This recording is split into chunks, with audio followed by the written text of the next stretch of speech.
ಆತ್ಮೀಯ H16 news ಅರ್ಥ ತಿಳಿಸಿದ ನಮಗೆ ಸ್ವಾಗತ. ನಾನು ನಿಮ್ಮ MI ಅಥವಾ ಮಲ್ಲಪ್ಪ ಜೋದವರ ಆತ್ಮೀಯರೇ. ದೇವೇಗೌಡರು ರಾಜಕೀಯ ಜನ ಒಗದ್ರೆ ಎಕ್ಕನ ಬಿದ್ದ ಹೋಗಿಬಿಡ್ತು.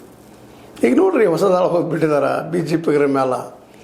ಇಡೀ ಕರ್ನಾಟಕದ BJP ಕಂಗಾಲು.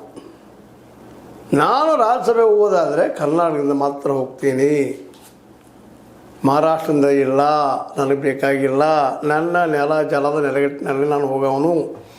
ಮೊನ್ನೆ ಬಂದಾಗ ದೇವೇಗೌಡರಿದ್ದಂಥವರು ಇದನ್ನು ಮೋದಿಯವರು ಮುಂದಿಟ್ಟು ಬಿಟ್ಟಿದ್ದಾರೆ.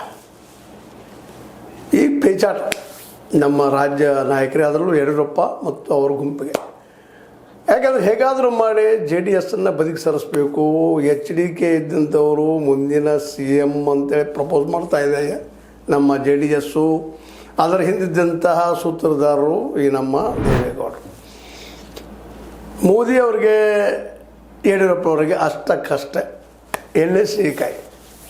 ಹೀಗಾಗಿ ಮತ್ತೊಬ್ಬರು ಯಾರೋ ಬೇಕಾಗಿದ್ದರು, ಮತ್ತೊಬ್ಬ ಲೀಡರ್ BJPಯಲ್ಲಿ ಇಲ್ಲ. ಇದು ದೊಡ್ಡ ದುರಂತ.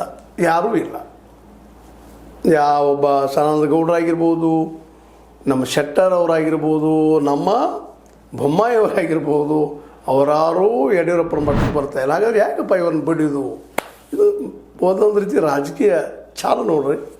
ಅಂಥ ಸಂದರ್ಭದಲ್ಲಿ ದೇವೇಗೌಡರನ್ನು ಸರಿಯಾಗಿ ಉಪಯೋಗ ಮಾಡಿಕೊಂಡು ಸ್ವತಂತ್ರವಾದ ಮೀಡಿಯಾಗೆ ಬೇಕಾಗಿರುವುದು ಸ್ವತಂತ್ರ ಧ್ವನಿ. ಆ ಸ್ವತಂತ್ರ ಧ್ವನಿ ಉಳಿಸಲು ನೀವು ಮಾಡಬೇಕಾದದ್ದು ಇಷ್ಟೇ. ಅದೇನಪ್ಪಾ ಅಂತಂತಂದ್ರೆ ನಿಮ್ಮ ಕೈಲಾದಷ್ಟು ಸಹಾಯ ಈ ಚಾನಲ್ಗೆ ಮಾಡಿ ಹಾಗೂ ನಿಮ್ಮ ಧ್ವನಿಯನ್ನು ಕಾಪಾಡಿಕೊಳ್ಳಿ. ಲಿಂಗಾಯತ್ ವಕ್ರ ಲಾಬಿಯಿಂದ ನಾವು ಗೆಲ್ಲಕ್ಕೆ ಸಾಧ್ಯದ ಅನ್ನುವಂಥ ಮೆಸೇಜ್ ಬಿಟ್ಟು, ಜೊತೆಗೆ ಇರೋದೇ 19 ಜನ, ನಾವು 50-60 ಜನ ಆರಿಸಿ ಬರ್ತೀವಿ ಅನ್ನುವಂಥ ಒಂದು ದೊಡ್ಡ ಕನಸನ್ನು ಕಾಣ್ತ BJP ಸರ್ಕಾರ ಪಡಿತಾ ಮುಂದಿನ CM HDK ಅಂತ ಈಗ ಪ್ರಪೋಸ್ ಮಾಡಲಿಕ್ಕೆ ಆಯ್ತು. ಇದು ದೊಡ್ಡ ನುಂಗುಲಾರದ ಬಿಸಿ ತುಪ್ಪ ಆಗಿಬಿಟ್ಟದೆ ಯಡಿಯೂರಪ್ಪ ಮತ್ತು ಅವರ ಗ್ಯಾಂಗಿಗೆ ಅಥವಾ ಗುಂಪಿಗೆ. ಯಡಿಯೂರಪ್ಪ ತಮ್ಮ ಪಕ್ಷದಲ್ಲಿದ್ದಂಥವ್ರನ್ನ ಸಮಾಧಾನ ಮಾಡಲಿಕ್ಕೆ ಆಗ್ತಾಯಿಲ್ಲ, ಯತ್ನಾಳ್ ಸಮಾಧಾನ ಮಾಡಲಿಕ್ಕೆ ಆಗ್ತಾಯಿಲ್ಲ, ಅರವಿಂದ್ ಲಿಂಬಾವಳಿ